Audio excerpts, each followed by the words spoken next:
তিন শ্রেণীর ব্যক্তির বিরুদ্ধে আল্লাহ বলেন আমি নিজেই কিয়ামতের দিন মামলা দায়ের করব।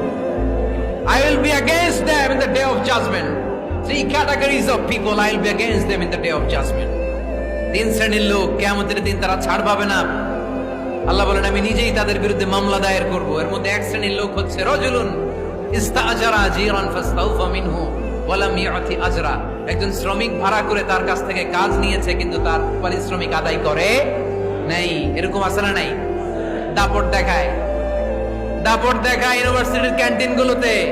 ইউনিভার্সিটির ক্যান্টিনে যে খায় মাগার বিল দেয় না, এরকম ডাকাইত আছে না নাই? চায়ের দোকানে চা খায় পরে দিমু বিল দেয় না, আছে না নাই? দোকানে যে পণ্য কিনে বিল দেয় না, পরে দিমু, আছে না নাই? কিয়ামতের দিন আল্লাহ তোরে মাস্তানি ছুটাবে, চিল্লা এখন ঠিক কিনা? আনা খাসমুহুম, আমি নিজেই তাদের বিরুদ্ধে মামলা দায়ের করব। কথাটা কার?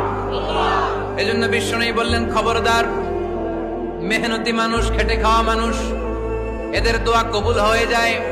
আতুল আজিরা আজরাহু ক্বাবলা আন ইয়াজিফা আরাকুহু। খবরদার, বিশ্বনবী বললেন শ্রমিকের ঘাম শুকিয়ে যাওয়ার আগে তাদের পারিশ্রমিক মিটিয়ে দাও। বিশ্বনবীর বিখ্যাত হাদিস, আতুল আজিরা আজরাহু ক্বাবলা আন ইয়াজিফা আরাকুহু। শ্রমিকের ঘাম মাটিতে লাগার আগে, শুকিয়ে যাওয়ার আগে তাদের পারিশ্রমিক মিটিয়ে দাও।